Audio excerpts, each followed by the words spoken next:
Also just nice and quiet, and it is 6:30. I'll take the opportunity to call our meeting to order. This being the June 25th, 2019 meeting of the ACSD Board. Why don't we begin with an introduction of our board and then our administrative and staff members who are present tonight. And Betty, would you mind kicking things off? Betty Kalfunde. Finishing my dinner. Jan Newseater. Mary Colonnade. Chip Malcolm. Lorraine Morse. Peter Conlon. Peter Rose, Superintendent. Mary Gill. Peg Martin. Davina Damery. Vicki Wells, Director of Student Services. Oh, do you want to know? Bruce McIntyre, Director of Buildings, Grounds, Facilities. I'm Will Hatch, I'm the Technology Director. Brittany Gilman, Business Manager. Caitlin Steele, Director of Teaching and Learning. All right, thank you all very much. At the beginning of our agenda, as always, is a time for public comment. And again, this is a time for the board to listen. And we're happy to have the public here and provide whatever comment you have. And I don't know if anybody came here prepared to speak or just came to listen. But if you would like to speak, just stand up and give us your name and where you're from. Please. Right away, I'm sorry. I'm Jamie Kamick, and I'm a resident of Ripton. 3 of my 4 kids attend Ripton Elementary School, and with such a large number of kids, you can imagine the number of questions that I get about them in general. But the most common question I get is about their education. And we came here from homeschooling in Virginia, and as soon as I got to Vermont, it was one of those, I believe in our town community of school. Going to a small town school with an IB education, my kids can do that. That sounds fantastic. And in talking with those other families, the most frequent question or comment that I got in return was, I wish we had the option of doing school of choice to try Ripton. Several of those families from Middlebury, or East Middlebury, commented that we'd love to go to Ripton Elementary School, but the tuition was cheaper to go to the Bridge School. Or that I'd love to have my kids go to Ripton because they work at either Snowbowl or Reichert, and they wish they didn't have to put their kids on the buses and they could have more time with their kids if they were going to Ripton. That said, I really urge the school board to consider doing school of choice as a stepping stone in the facilities master plan to figure out how the community can vote with their feet. Let our schools thrive because our parents are opting into the schools rather than having families forced out of the schools. Our community schools are meant to open minds, and closing our schools without attempting other avenues leads our children down the route of expedience rather than excellence. Thanks. Thank you very much. Caitlin, could you spell your last name for me, please? C-A-M-M-A-C-K. And J-A-M-I-E? J-A-I-M-E. Thank you. Thank you. Yes, anyone else? I'm Lori Cox, also from Ripton. I happened to hear through some back channels that people were saying that elitist Ripton parents were complaining about the possible school closings. First, I'd like to point out that a large number of the people in Ripton who are concerned about this don't even have kids in school. Like myself, I did, but I don't. And some never had kids, but they're still concerned. Second, the only thing elitist might be the process that kind of sets it up, because who has the time, the energy, the resources, childcare, etc., to come to these board meetings, to come to even the community meetings? I know one had childcare, but that doesn't necessarily provide transportation, gas money, and all that sort of thing. Now these more elitist parents are the same parents that if our kids come to Middlebury or someplace else for school, probably will manage to get their kids to other people's homes to play, or to a birthday party, or be able to come down for after school programs, recreational, etc. But what about the parents who don't? Okay, your non-elitist parents, they aren't here. And those are the people who, that whole thing, the social opportunities, the recreational opportunities, aren't there for them because they don't have the transportation. In fact, even something as basic as attending a parent conference becomes a challenge if you have a greater distance to travel. And thirdly, I'm speaking up for Ripton because that's where I live, okay? My concern is not just for Ripton, it's for any of the communities, any of the schools, any of the students. I don't know how all the other communities feel. I do know how my own community feels. I'm not even sure how widespread the awareness of this whole process is. I keep running into people, pretty kind of in the know type of people, who have not a clue that this is going on. So I would suggest you ask around. And if all the people that you talk to know about this process, that might be where the elitism is. Because I think that there's a whole lot of people that still don't have a clue that, you know, they may have seen the original brochure, but that wasn't something that made a lot of people say, oh my God, I want to go to that. Okay, so just saying. And I don't know who I present this to, but I'm also requesting copies of all the minutes from the facilities plan, the master plan steering committee, and from the planning engagement committee. And they aren't on the website, so I don't know where to access those. Where would I get those? Does anybody? I think you can make a request to the central office. Okay, so if like to your secretary? Yep. That would be good, okay, thank you. Thank you, Lori. Anybody else? Well, as always, thank you all for taking an interest in what goes on and for your presence at the meeting. Appreciate it. All right, we have draft minutes from June 10th, 2019. I'd like a motion to approve them. So moved. All Did right. you already? Second? Great. Does anybody want to If you weren't add, make any changes, comments, questions? All right, hearing none. All those in favor of approving the minutes, please say aye. Aye. All those opposed, and all those abstaining, please raise your hand.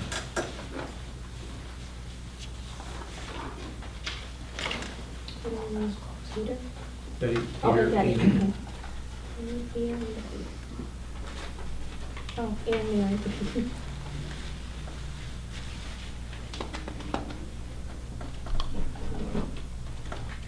All right, and moving right along, oh, I'm sorry, we actually need to, do we vote? We did, yes, we voted. Gotta keep me straight here, Secretary. All right, bills. Chip, are you on those? Yeah, two sets of bills. First one from June the 11th, that was read with Betty and myself. 11th or 17th? 17th, I'm sorry. First one from the general fund, $94,181.68, and payroll-related bills of $20,967.49 for a total of $115,149.17. A second account, two accounts for food service, one for $2,837.79 and one for $5,207.95. Second set was yesterday's, 24th, read by myself and Mary Gill, and out of the general fund account was $192,841.98, and payroll-related expenses of $2,762,514.75, for a total of $2,955,356.73. Presume a lot of that big number is just because at the end of the year or something. Correct. Yep. We don't review the specific payroll attached bills except for the number. Yeah. So I would move that we set payment of these bills. Second. All right, you've heard the bills. All those in favor of approving their payment, say aye. Anybody opposed? Bills are paid. All right, now, speaking of money and paying bills, I'm gonna guess Brittany's on? Yeah. Are we gonna do the policy first? Oh, I'm sorry. I'm not on Yes. that. There wasn't any document below that on the computer agenda, and I skipped right over it, I apologize. Okay, on to the reports of the board and the discussion on the comprehensive wellness policy. Okay. Are you on that, Mary? Right, we met just a few minutes ago, and we revised very minimally the questions that came up at the last meeting regarding food allergies being incorporated into the document, and also an explanation of where the federal guidelines fall in. So hopefully that'll be in the next board pack, those changes, and people can read them, and then we can hopefully vote on them at the end of July. All right. Okay, it was very simple changes to make sure we incorporated those two pieces. Okay. Is that I think we're fine in terms of, what is our time, Peter, that we need to warn a policy and then to vote on it? It's 10 days. 10 days, okay. So we can actually do it from one meeting to the next as opposed to. Right, we Oh, can do okay. it today. If we wanted to vote on the 15th, we could do that. Okay, I'll let you guys decide offline when you want to put that on the right, agenda. okay. Yep. Great. All right, so now we need to approve the tax anticipation note, and for further explanation, I'll turn it over to the administration. Okay, Brittany, if you wanna Sure. walk folks through. So every year as ACSD and also when we were separate entities, we go out for what we call a tax anticipation note. And this is basically a line of credit, basically to get us through the summer until we start receiving tax payments from the state and from our towns. And last year, our line was $4,029,968, and we drew 1.3 million of that. I'm asking for 4.8 million this year, and that's because Middlebury is changing their tax collection schedule, we've been told.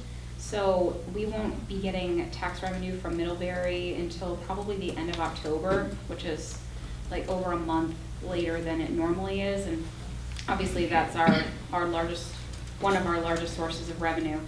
So I want to be sure that we have enough cash flow to get us through that time. The interest rate is 2.29%, and it's with National Bank of Middlebury. We bank with them, and they give competitive rates, and also most banks won't even bid on these anymore unless you bank with them, because they're not huge money makers for the bank. I think this year with the loan the draw on the line, we paid about $4,000 in interest for our draw on the line, and typically we pay back our draw as soon as we get our first tax payments. So there's a few documents that are associated with this. There's a formal resolution, which the bank requires. There's the actual promissory note, and then there's what's called a non-arbitrage certificate, which is a standard form describing the restrictions on the usage of funds. It basically says we can't make money on this money, right? So, which is not going to happen. It's not a concern, but we have to sign that. Are there any questions? Questions? Brittany, do you know, is the Middlebury delay, is that a temporary one-year thing because of the revaluation, or have they? No, my understanding is that they're switching their, I don't know if they do it 4 times now, I'd have to look, but they're either going from 4 to 3 or 3 to 2. We do 3 now. Yeah, so I think they're doing 3 to 2. But I'm not sure it's permanent, though. Okay, It was because the potential for revaluation wouldn't be completed in time to have it all together. So at town meeting, we voted, so they may as I go back. remember, to do it on a November and March, was that it? I can't remember now, but I don't think it was ever said that it would continue that. Okay, way. I would all right. expect It's it- temporary. It wasn't defined in one way or the No. other. So, Okay, I so mean, that's good to That's know. my recollection too. Yeah, it wasn't presented to me as temporary, but that's something that I can look into. But either way, this year, we need to make sure we have Yeah. the cash flow to get through. Although it may be reasonable from our point of view to, talk to town people at some point and find out what that would be, because it's Oh, sure. to our benefit to have taxes collect it in the summer or whenever Yeah. it is, or August or September, Yeah. because it costs us a little bit more to have to. Yeah, do that, certainly. so. And an experience that I have with another town that I used to work for is they would sometimes give us an advance on their taxes because they knew how much they were going to collect. So as soon as they had enough, they would give us like $1 million or, a set percentage. And so I did talk with the folks at the town about that, and they said that they would talk to us about that. They couldn't commit one way or the other, but they seemed at least receptive to that idea. So I can't rely on that, but it is a conversation that we've had. It makes sense for both parties to do that. Yeah. Yeah. So I would need a motion approving the line of credit, and then there are some places that require a signature. All right. The signatures, as I looked through the documents, were mainly by the treasurer. Yes, the resolution, I think, has to be signed by the full board, and then everything else is the treasurer. Okay.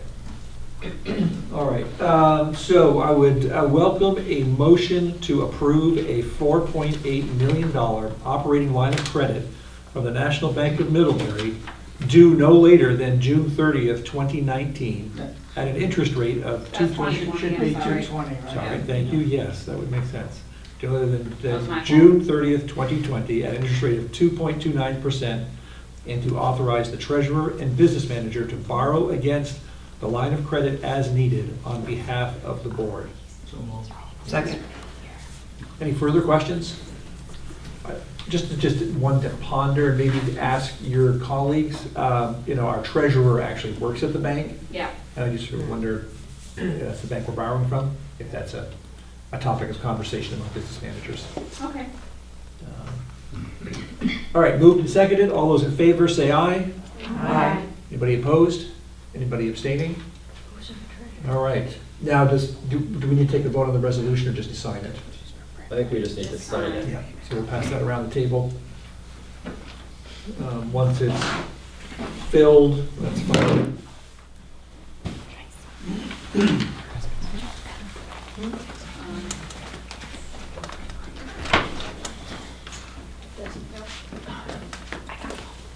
So the promissory note is what actually needs the board. The resolution is Right. just the treasurer and the Yeah. secretary. I think that's what's being passed around as a promissory Okay. note. You want me to? I've got it here. Yeah, it's going around the table right now. Any further questions on this issue before we move on to the next topic? If not, we have before us a list of capital projects. And Brittany, this is a memo from you, right? And It is. I also have Bruce here to answer any questions. So we have a capital projects fund that is, been used for special projects.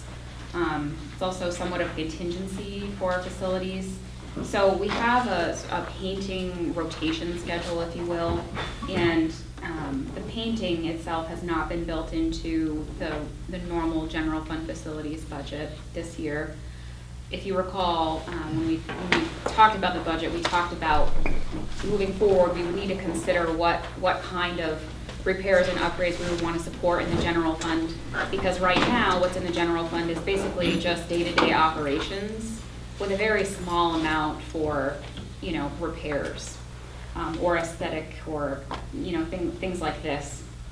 So we're proposing that we would utilize $60,000 of the capital fund to complete annual painting across the district. And you can see there's each school has a list of projects. And you can see I also put the capital fund balance. So after this is completed, I would estimate a balance of $248,200. And as I said, I have Bruce here to answer questions about the projects. Bruce, do you want to just give a real quick overview of the? Oh, absolutely. yeah, that'd be great. Yeah, so, You want to look at them now? I don't think I need to. Yeah, so we annually try to do some painting in each building, starting since we've unified. For years, we've done that in high school and middle school to try and keep the buildings looking nice. and we've implemented that in all of the schools. So this year, it's, excuse me, it's usually like a couple of classrooms per elementary school, touch up in the hallways, making sure the entryways look good. And that's the type of thing that's listed in here. This year, we are doing some rearranging of space at the high school. So the middle school, which has been on a good rotation, it's a 5-year rotation to get through the entire building. I'm going to skip the classrooms down there for the 5th, the oldest one. They still look pretty good. And we have the former DO suite, which is now going to be more of a wellness area for the high school. Needs some attention as far as getting all the rooms, painted and walls repaired and that kind of thing. So I'm shifting my schedule a little bit, but it might be more information than you need. But anyway, I just wanted to explain that this is an annual cost. Every year we're going to have to do painting in buildings, and it's the philosophy that if you keep it up, it won't degrade as quickly. And people, you see it with graffiti, at the high school. If you leave some graffiti on the wall, somebody else come by and add to it, and it just kind of grows. If if we take care of the scuffs and the graffiti and that kind of thing, it promotes people keeping a cleaner, nicer atmosphere. Yes, Chip. I guess I just don't understand what makes up the facilities budget on a budget that we vote on, okay, relative to this. And I guess I need a little explanation about why this kind of maintenance wouldn't come under our yearly budgetary facilities rather than drawing from this facilities Okay, I can answer. account. I think I have the same question, especially since this is the first year we've actually seen that. Yeah, this is the first, this is the second year it's been on the capital projects list. Oh, the painting has? The painting has. It was actually Josh Quinn asked me to move it out of my maintenance budget into the capital projects budget. So that's why it ended up there. We level funded. And we level this year, funded. So that's how it ended up. So it would be my intent to put it back into the operating budget rather than keep drawing from a capital budget. That would be my option for this kind of a project. It's different if you have to put in a new security Right, system. absolutely. You have to Right. redo the elevator, or I don't know, whatever This is other things. annual This upkeep. just doesn't quite jive. I'm perfectly okay with it this year, but it's not something I'd like to see on a regular. Yeah, I would like We to. agree with you, but everything was totally status quo this year for the budget, Right, so that's why. I understand. That's why We had we're to here. absorb roughly losing 40 students. So that required us to be creative in certain line items to, it's something like this that's logical to move something back in. We had to kind of make up for that 40 students. It might be helpful when we do that, though, to be able to express that in fact, so I wouldn't have this question right now. Mhm. Because I think it's an obvious question to me, and Yeah. I think that it just, even though it was level funded, so to speak, I think it's important to clarify it. Yeah. We didn't get into that. At least we didn't. Yeah, finance yeah, didn't. yeah. Is this a proposed bid for an outside crew, or is this the amount that your internal crew would be spending? Well, this will be, I'll use outside contractors. I haven't solicited a bid, but this would be, I don't have the staff to do that. So this amount would be used to hire outside contractors to do the work. Okay. And if their rate is different, then would you not do all the work, or would you need more Yeah, funding? I will adjust Yeah. according to, what the work actually comes in as costing. Yes. One thing I would add is this is year 2, essentially, of working within a unified maintenance budget and a unified team. And, we haven't chosen to add more staff. Instead, we've been contracting for certain things. I think what we'll be doing over the next year, 2 years, 3 years is looking at costs year by year to determine, would it make sense if we've got something ongoing like painting, to hire someone that could do that in the summer and then have other maintenance duties during the year. Right. But it's really a cost-benefit analysis, looking at what are we contracting for, how often, and getting some kind of determination around what's average. Mhm. And because we're only 2 years in, we don't really have an average that we feel like we can bank on right now to hire a bunch of staff. But it's something that we've talked about in our certainly. And you have a short window to get all this work done. Yeah, So- yeah. That's part of it. Right, so if you hired 1 or 2 people, you might need a crew Exactly. to get it all done, yeah. Yeah. So following up on Jen's point, are we going to see bids on a $60,000 estimated project, or are you going to kind of iron this out in smaller things where it wouldn't rise to the level of the board Yeah, needing to appropriate a bid? I'm going to break it out into smaller chunks, because as you say, it's a lot of painting in a short period of time. It's likely I'll end up using more than one contractor. Yeah. All right, so we need to take action on this. So let's see, we'll need a motion to appropriate $60,000 from the capital project fund balance for the list of annual painting across the district. Second.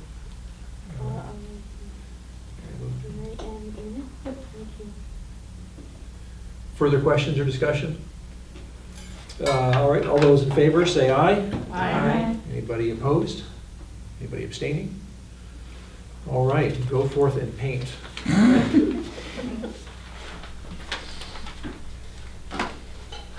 Okay, last week, everybody got we had a executive session discussion, talking about the ESP contract proposed, and tonight we are at the point of ratifying it. Again, this is the collective bargaining agreement between the board and the support personnel in the district. Are there any further questions on this before we go forward and ratify, or have a vote on ratification? And they did ratify. And that was the only question I had. So they have ratified. Yeah,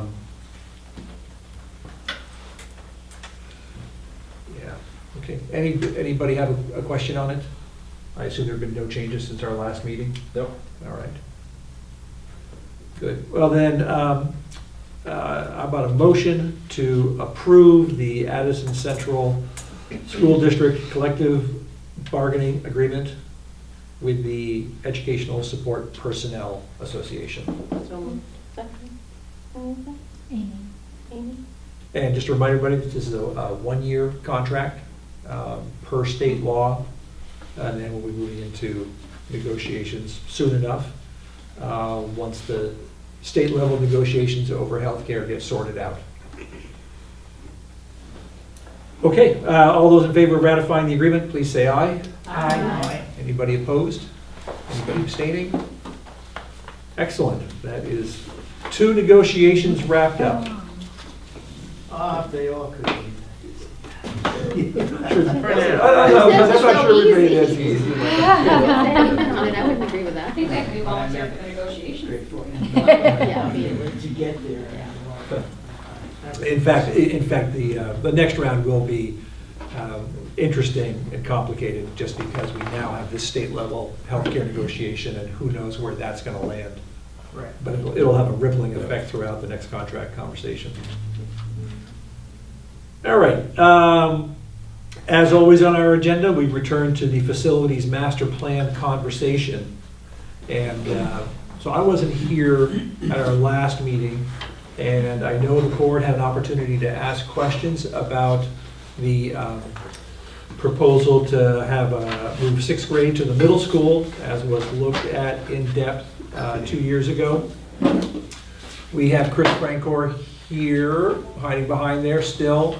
I did want to give the board an opportunity if there were any further questions that they'd like to ask Chris before we have a general board conversation on this as well. And certainly if questions come up, Chris can answer. But so, this is kind of one of the focuses. This is an important part of the facilities master plan.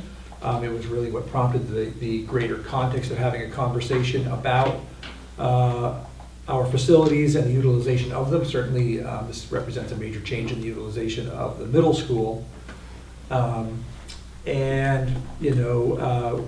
We need to decide whether we want this to be in the facilities master plan. It's, and so that in part, so we can finish chapter 1, but also in part so that we can give the administration an indication that, yes, we want this to be in the master plan. But we'll sort of take a big vote on the master plan and all its components when we wrap it up. But I think it's important that we have a talk among ourselves today about how we're going to proceed. So really, what I thought we would do is just kind of go around the table and see if people had questions, concerns, thoughts, since we really haven't done that yet. And I don't know, Betty, do you feel comfortable starting us off? Well, I'm sorry I put your name tag there.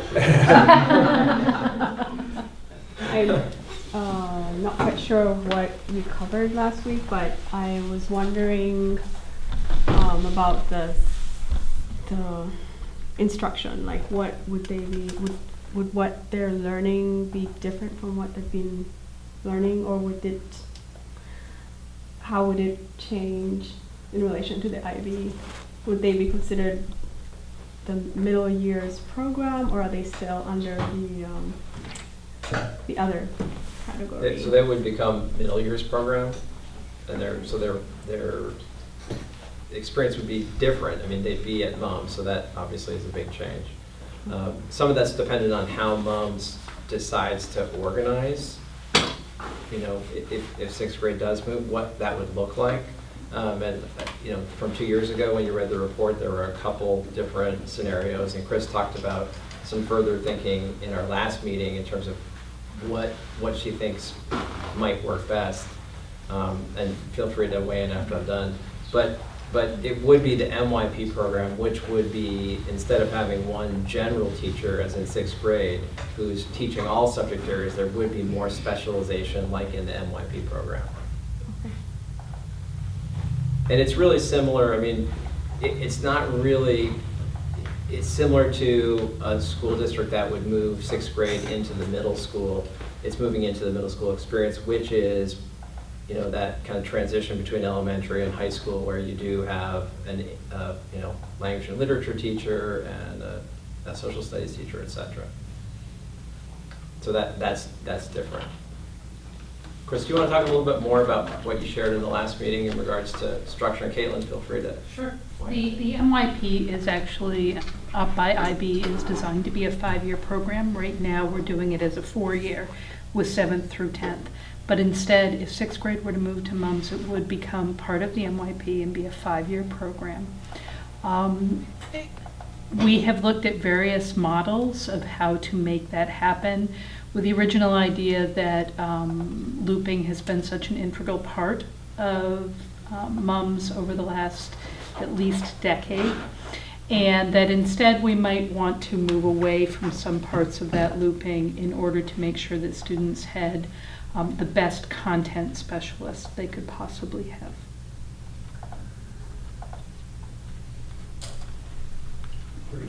Go ahead.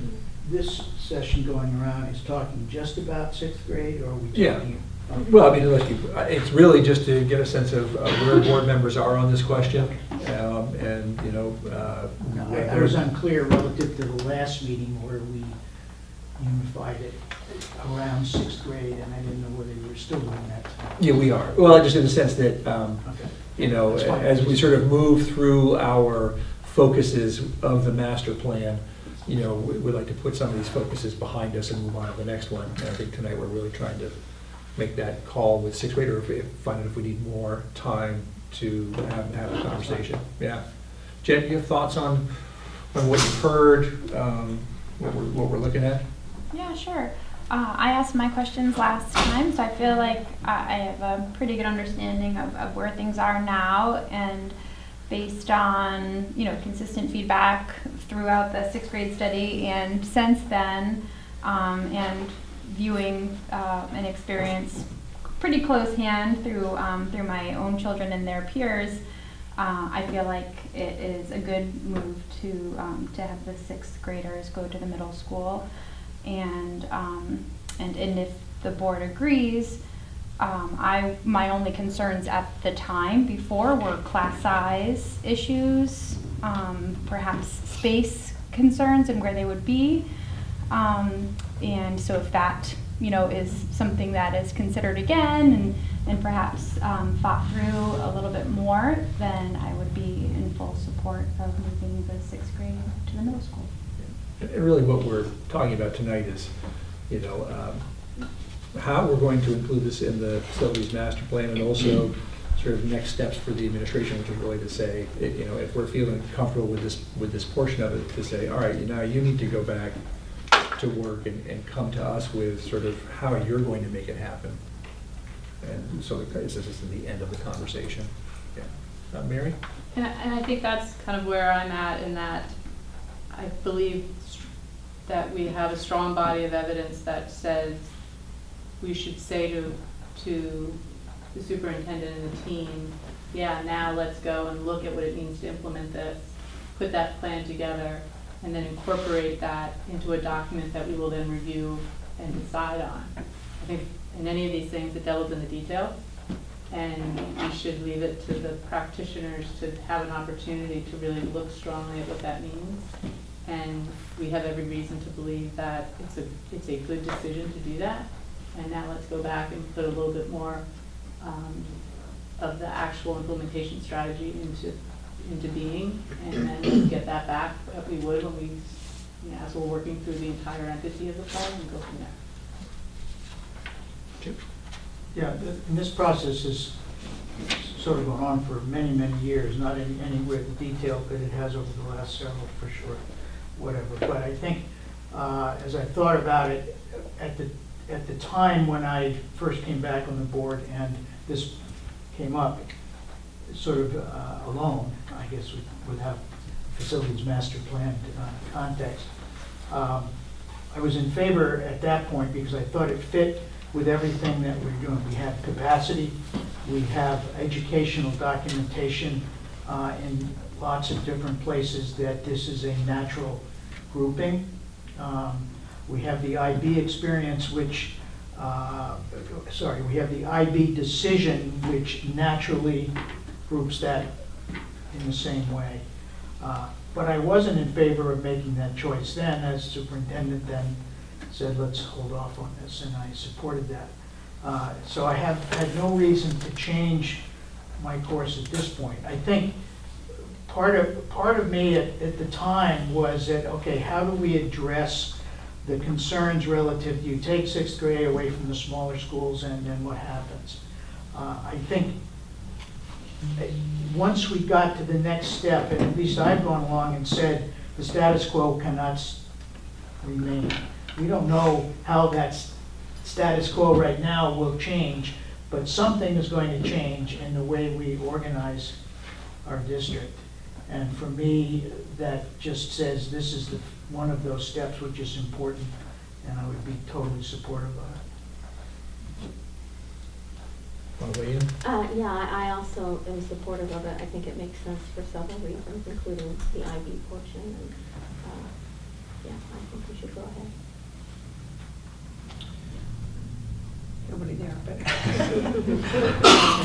I like what Mary said, that it would be a really good idea to get some details, you know, go ahead and put out a plan for us and give us the details with the impact that it would have on the smaller schools, so that we can really look at it more carefully. But I am in agreement that we should be moving towards that, but I reserve until I see more of the details on how it will actually play out. But otherwise, I think it's a reasonable move. Okay. I wasn't here for the first round, and I guess I base my thinking around the fact that I am very strongly in support of the IB, which is now partially installed, so to speak. I mean, it's not here in a really steady fashion, which would make me think that probably moving the 6th grade is a good reason, that is a good reason. I agree with you, Mary, entirely. It's, you know, how it all gets put together, and obviously there is going to be an effect on smaller schools, one of which is yours, and They're all ours. well, right, they're all ours. Yeah. They're all ours, but I'm just thinking in terms of geographic location. So I think that it is definitely something that we need to put a lot of effort into looking at and how it would work, and which is what you're trying to do. Thank you.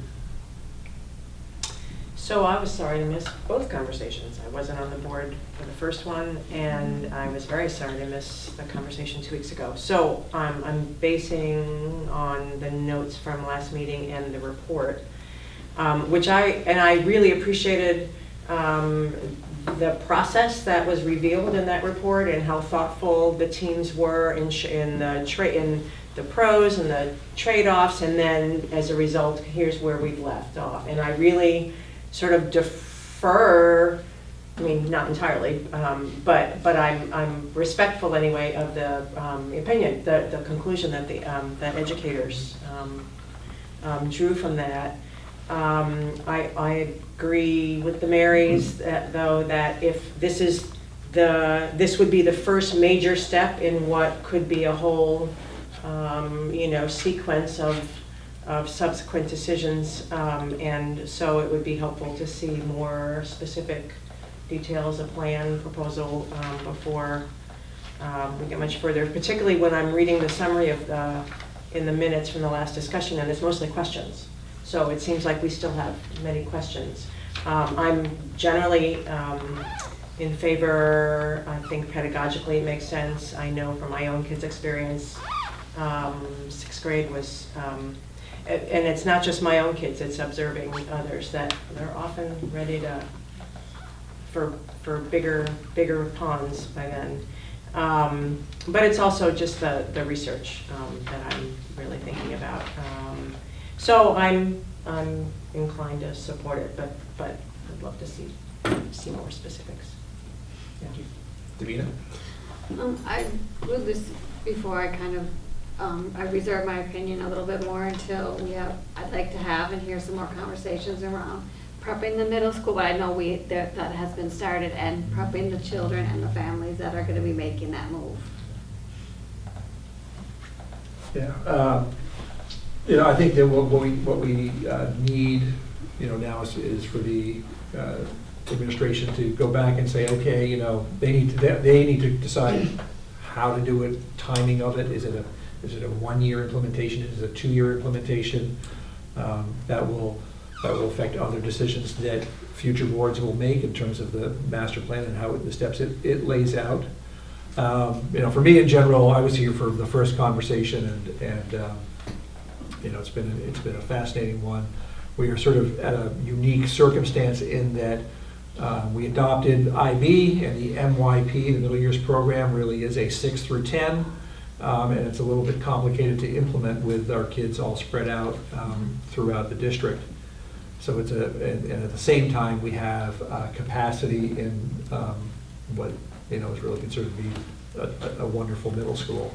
And when we talk about increasing equity and opportunity, to bring those 6th graders together under the MYP and to be able to take advantage of what's available at the middle school, to me, this is something we need to really look at and think about it as part of our future. So I think, sort of with that roundtable conversation, I think we've given our superintendent enough direction to say, we want this in our master plan. would like you to start having the conversations you need to have. Do you feel comfortable with that? Yep. I do. And, you know, as we continue to talk about the master plan also tonight, we haven't had a chance to sort of bat around sort of impressions, takeaways from our community forums, and I wanted to give people the opportunity to sort of talk about their takeaways and how that will fit in as we go forward, focusing on the other areas of the facilities master plan. I don't know if anybody would like to sort of kick off that conversation. Do we need anything formal from the board just to direct them to do that? Well, I think that, I don't... I don't know if it's a motion, but I want to make sure that the minute states that it wasn't just, oh yeah, we felt this way, that in fact, because we felt this way, we were directing you to, not necessarily over a time frame. Yeah, I mean, I think the formal vote will really, you Be know, on the entire will master be plan. on the whole master Yeah. plan, because that'll be an Okay. important part of it, but I think we've heard the consensus around, Okay. we want that conversation at the administrative level to continue vigorously. Yeah. Does anybody want to sort of talk about what they took away from our community dialogues? Mary? I'll Great. kick off. So this was my first experience of a community dialogue in the role of school board. And I've had, through my professional career, the opportunity to engage internationally with communities all around the globe about the importance of education at different levels. And so my first takeaway was to be so proud and honored to be part of a community that is so involved in this conversation, and that was not lost on me at all. To have such passion and concern and thoughtfulness brought to this, I would go into so many communities and wish that somebody would show up at the meeting, and they didn't. And so that is a testament, I think, to the leadership and to the people who call this home, and so I want to call that out. The other thing that I took away from that is it's really hard to think about this holistically and think about this at a district level when so much of what we bring to the table every day is where we call home in the town in which we reside. And that's a hard transition. And so I heard that a lot. And I think it's really important for us as a board to continue to inspire and encourage and model the need for us to take this approach with a comprehensive we. And I know that's going to be hard. And so I saw that a lot in the language and the feedback and the meetings and all of it. And I really encourage us to try to push ourselves and our neighbors in thinking about it that way. And then I also feel as if we heard a voice in which where we are today is not necessarily the best way to serve where we need to go. And that we all have a responsibility to take a look at where we are today and figure out what are the things that we need to do so that we can continue to invest in our kids. And that's the perspective that we bring to this. It's not about taking away. It's about finding a way to continue an equitable and a quality investment.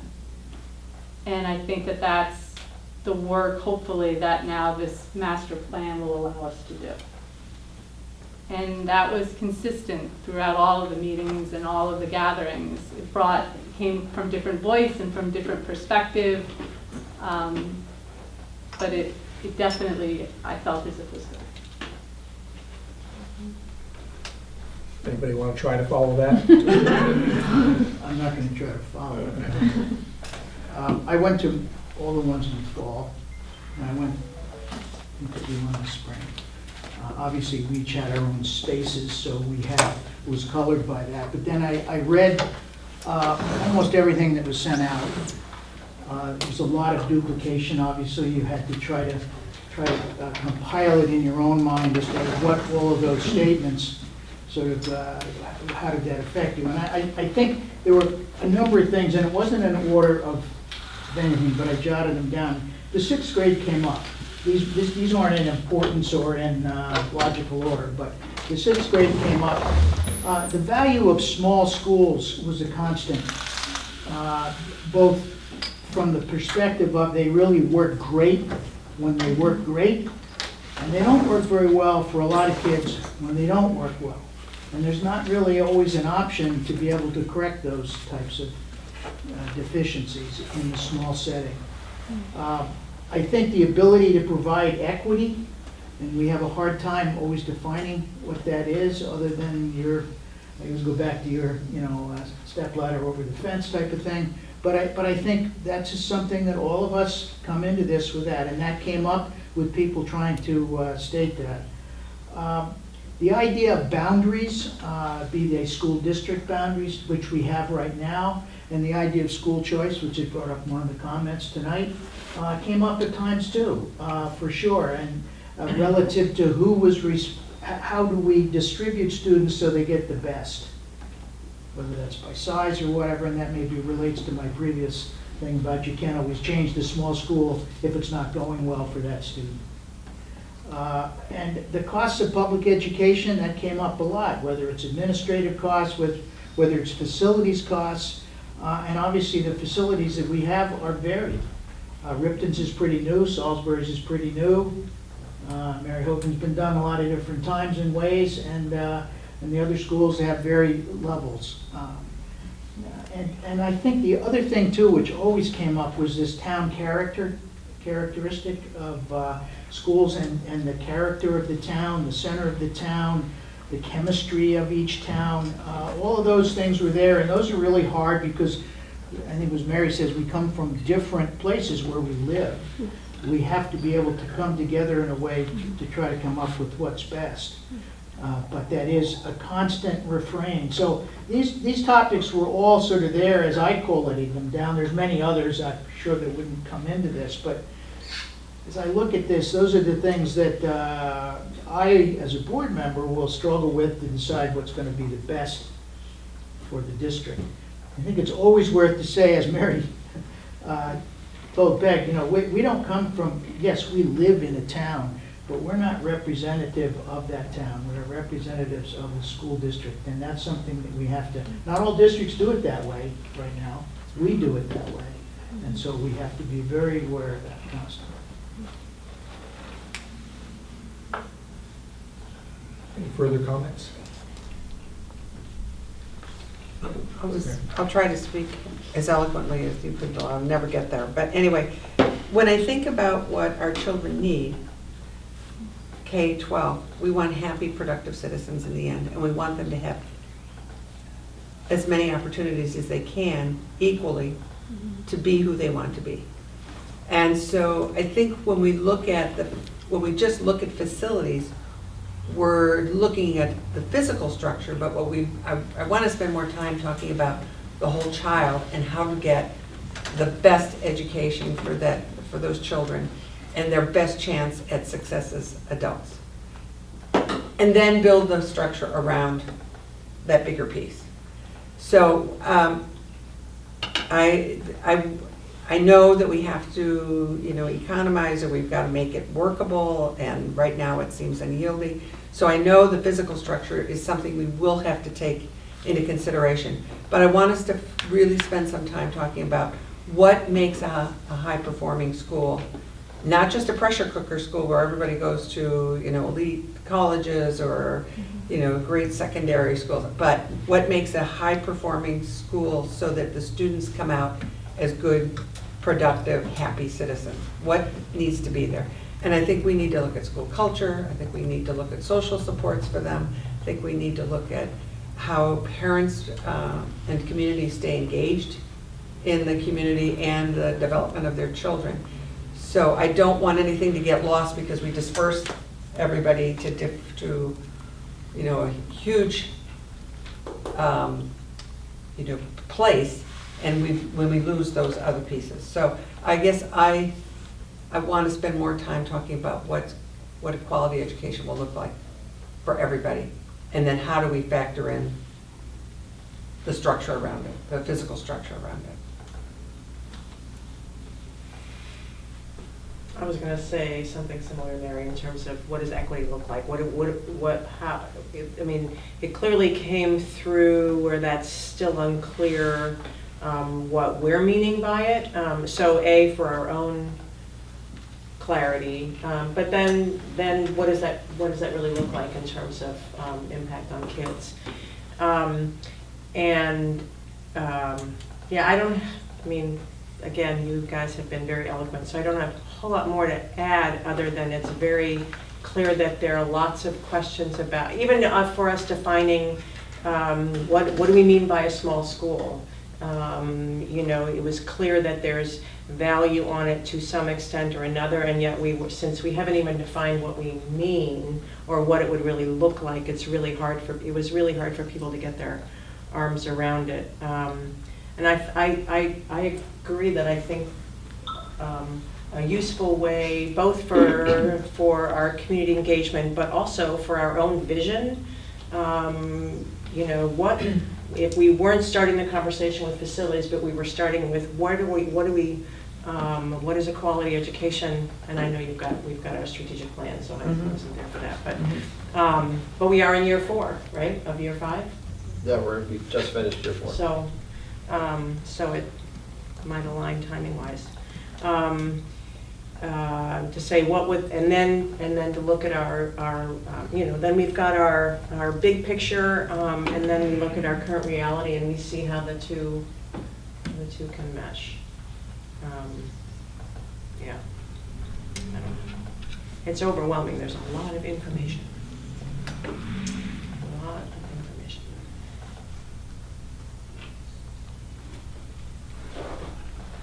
You know, I really couldn't top what folks have said, but I was just sort of struck by my own personal experience at the forums, both in the fall and in the spring, and just sort of preconceived notions that I might have gone into it with, and listening to people and reviewing all of the comments that we received. And you know, there were certain ones that I sort of pulled out that I was struck by, and I said I never would have thought people would have thought that way. So really, I spend a lot of time, if I'm driving, thinking about things like, you know, what is a community? And as some of you know, I'm in the legislature, and we often have this conversation as well as we deal with rural issues. And so I think a lot about it, and I got to say, well, gee, we're you know, debating something where boundaries were set back in the 1700s in a 2019 world. But then it was just very eye-opening and very thought-provoking throughout the process. I think we were very lucky to really draw a lot of good conversation each and every night. And I think, you know, again, both Marys kind of summed it up very well in terms of you know, how we think about it as we go forward and in the process. And I guess transitioning to how we're moving forward, we have this summer, we've got the July 15th, July 29th, August 12th. We have a retreat on the 19th, and we have August 26th as we go forward. And so just as tonight we sort of focused on 6th grade, I think it'd be a good idea if we did that for all of our upcoming meetings and kind of put a focus on each one and on our conversation. And that'll help each one of us, I think, in the intervening days, focus our own thoughts as we go forward. And, you know, it's important that we sort of build an understanding of where the board stands on each one of these focuses. And so, you know, of those sort of various focuses that we've talked about sort of the big one, which is the capacity issue and the how do we want to approach the elementary school capacity question. We need to talk about bond. And again, we aren't going to specifically talk about, okay, you know, on July 29th, we're going to talk about proposing a $35 million bond in 2020. It's more, where do these things fit in? Where do these things fit into the to the facilities master plan, and what sort of guidance should the plan give to get the board the information, whatever board that happens to be, the information it needs to then make a more ground level decision. So a few of us were sitting kind of batting around maybe a schedule, and so thought would be next week or next meeting, really kind of talk about how we want the plan to address capacity. This is really what we'll talk about. A lot of the sort of elementary school models that were talked about at the community forum. You know, if we want to move forward with a sort of a study of our facilities throughout the district, or frankly, we can also say, or if we don't. So that would be July 15th, which would be our next meeting. The 29th, we won't have the superintendent here, but it might be a good time to talk about a bond and what that means, and how does it get prioritized, and when does it get prioritized? What are the parameters we're going to put on it? To me, that's also a good time to think about if we want, what we want that bond to sort of address, not specifically, okay, we want 50% of it to go to the high school, but do we want it to look specifically at, you know, getting by, or providing the best building we can, or doing the best we can to reduce our carbon footprint, or whatever the topic it might be. But with under the bond, there are a lot of sort of subcategories to talk about. We also, you know, in the list of focuses that we talked about on August 12th, I thought it'd be a good time to talk about the issue of a school choice policy. It's not to debate the policy itself again, but it's to say, okay, you know, where does a school choice policy or a discussion of what are borders in the future, you know, where does that take place as we kind of come up with a 10-year guiding plan? You know, it could be as specific as saying, okay, the board shall or should by this date on 2021 have a school choice policy. Who's to know what that policy might be? The policy might be to have no school choice. It might be to throw open doors and, as we had one comment say, people can vote with their feet.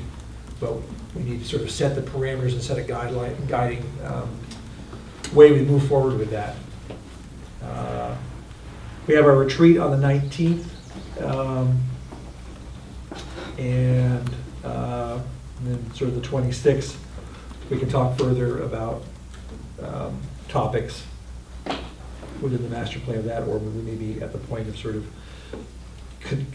coalescing a little better. Does that make sense for folks? Have I explained it well? Does anybody want to chime in or have a question?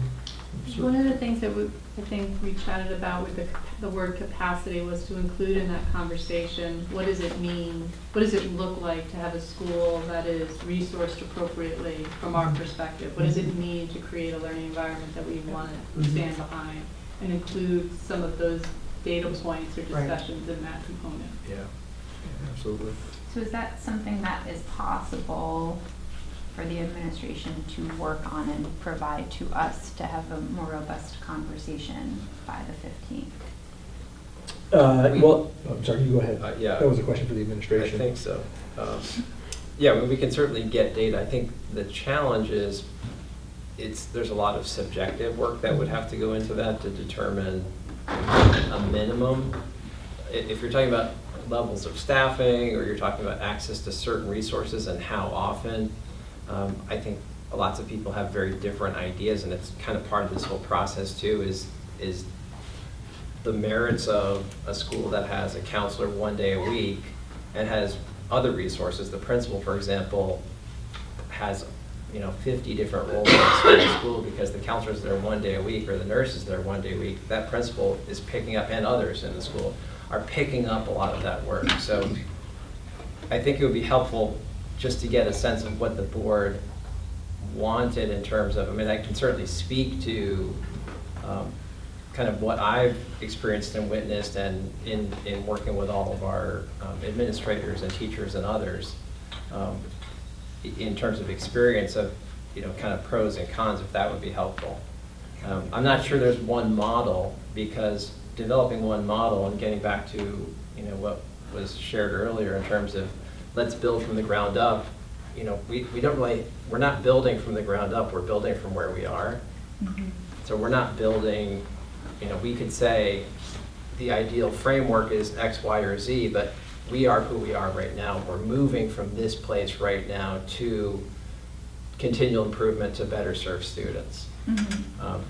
So that's But in part of your- the context. But in your mind, we're moving towards something. Mhm. Yes, yeah. And so getting an understanding, I think, which I think is what you're saying, getting an understanding of what that perspective of that something should be Right. from Sure. your viewpoint, I think is helpful. But if we're talking about capacity, it seems to me we're right back to where Mary was talking about. And that is what develops a good, productive, happy citizen at the end of his or her school year. I mean, that's what your capacity is aimed at doing. And what does it take to do that is really what we're struggling to talk with. And yes, we start off here in some areas, and here in some, and here in some, and here in some, and some of it may be hopeless, I don't know. But it seems to me that's what capacity is about, is what produces that happy, whole, productive What qualities would citizen. need to be So Yeah. in place? I'm going to say hold that, because that's actually a perfect conversation point for next week, because we're not going to decide Yeah. at our No, next meeting no. what all the answers to those are. But Yeah. we are going to decide that we want that studied and understood, however we want it done. Right. So please hold those Yeah. thoughts. Those are perfect for the next conversation. From what you said just now, Peter, about, we know the staff has built to try to address all that's going on right now, and they're working very hard to do that. I think they're doing a great job. But many teachers will tell you that there's so many students who are falling off track because they don't have certain aspects.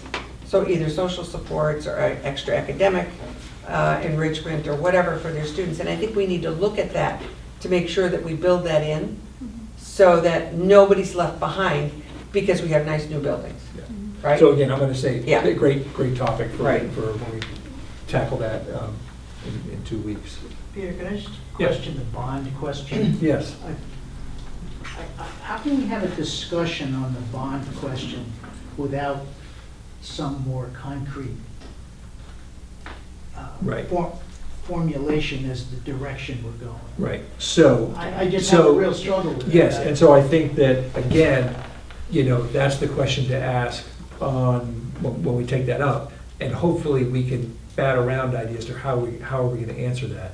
Okay. Because it will be more like, okay, we might say, okay, the future board shall, decide on a bond following, if we decide to do a full facility study that looks at each of our buildings. Because you're absolutely right, we aren't gonna, it's really more about putting in the plan, what is the information a future board needs and how is it going to get it and when does it want it by?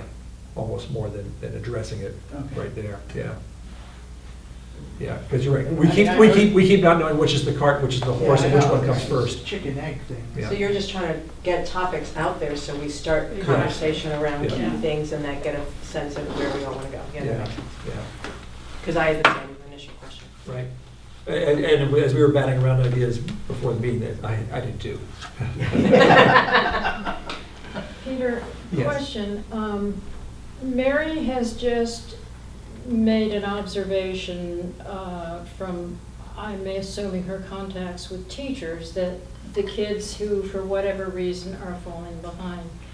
Do we have some kind of a body of information from teachers that are saying, here are the things that we see, here are the things that we're frustrated, that we cannot supply or need, or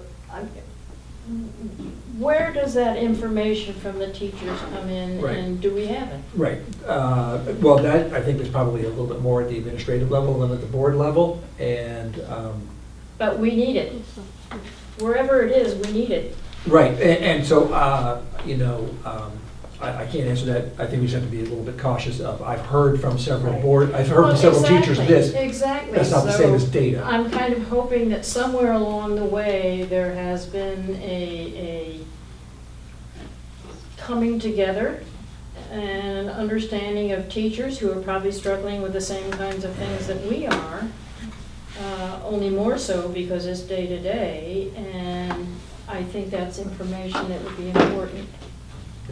And that's work that principals are doing all year in working with their principals and teachers and staff and looking at needs, and that is the work that we lead both at the central office and at the building level. So we can definitely speak to those challenges in terms of where there are gaps. And you were asking about, is there a body of evidence to point to where the issue is, and oftentimes the issue that we're confronting in terms of is tends to be twofold, both system design, which we're working on, the things that we can control, there are the things that we can't control, the challenges that students have outside of school. And if you look at our assessment and you look at the strategic plan report we presented in July or in June, beginning of June, a lot of that tracks by poverty. And that is one of our, that's our biggest issue, is everything that attaches itself to poverty in terms of what it means for a student's experience, a student's ability to learn. And that's one of the challenges in this whole conversation that, when we talk about school choice, we'll have to talk about that. When we look at getting resources to where those resources are needed, I talked about losing 40 students this past year, and we're going to continue to lose more students, at least in the near term. And as we've talked about, we're hoping to turn that tide. But that is the place that we're really focused on trying to figure out, how do we get the resources where they need to go. And that is one of the problems with our scale, one of the challenges with our scale. There are incredible benefits to our scale, and there are challenges to our scale. And that's why I was saying earlier that we're not coming together right now to build something from nothing and say, what is the best system, let's implement that. We're who we are now, and we're looking forward, and we're thinking about how can we maximize who we are and the engagement that our communities have with our schools. And Mary talked about at the beginning that we have something really special in this district that we need to lever, but these are really challenging societal issues that we're also grappling with. And Peter, I'll just say, it isn't just poverty, it's also, there's many students at the higher end who are under such intense pressure to exceed that they are suffering as well. So, it's not, it's a broader look at just the health and wellness of the students in terms of their ability to take on this world that we have. And I agree, I think we live in a place that's extremely special, and we don't have some of the problems other places do, but we know each other, and we meet each other, and we care about everybody. So I want to make sure that we're giving everybody equal access to the best opportunities and the best supports that we can. Everybody's going to have their own choice on what they want, but. Well, on that note, which is a great one, giving all students the best opportunities they can. Yeah. Anything further on this topic before we move to our next agenda item? Yes, Betty. I just wanted to know if, in support of Margaret and Mary and Mary too, getting some kind of data or information around that subject would be nice as we go along with the community dialogues and the facilities master plan, it will be helpful, because it's, I think the students' welfare and is really important in this, before we talk about, buildings and other things. We need to think about the students. I think one of the lenses we said we would look at this through was the idea of creating the best student success we can. So it all goes hand in hand for sure. And I would just, the strategic plan report has data on, disaggregated data on a lot of this, so that might be a good place to just revisit it too. Revisit it and maybe tease it out a little bit, because you have more detail than the in the report. It Should also has we- YRVS data, so it has Right. wellness data, and Right. it has student outcome data Right. as well. Right. One other question? Yeah. Would it be helpful if we generated questions that we could just send to you on things we'd like to know? And then you could decide whether it is possible to give us that, or where to get that? Yeah, I might not have it for the 15th. but Yeah, I know, it's a lot, I'll let just- you it would be in too much. 2 weeks, but. But I'm a hustle. for further discussion too, I mean, we Sure. can't possibly Sure. get everything done in 2 weeks. but- okay. I'm actually not comfortable with individual board members bombarding the superintendent with questions. Yeah, I do think that if it's the board that needs to request something, and I just, we're kind of on the facilities master plan right now. I Right. realize this all goes hand in hand, but Right. maybe we should talk about an agenda item at a future meeting that addresses. So maybe these save some of concerns. those questions for that Yeah. agenda, okay. And likewise, if there's homework, like reread the strategic plan report. Right. That would be really helpful to steer us to where stuff already exists. So the next agenda item is other. I don't know if anybody has anything else to bring before the board. And if not, I would entertain a motion to adjourn. We have a motion to adjourn until July 15th. Location to be determined. All those in favor say aye. Aye. Anybody opposed? We stand adjourned. Thank you all very much. As the summer gets warmer, location to be determined by July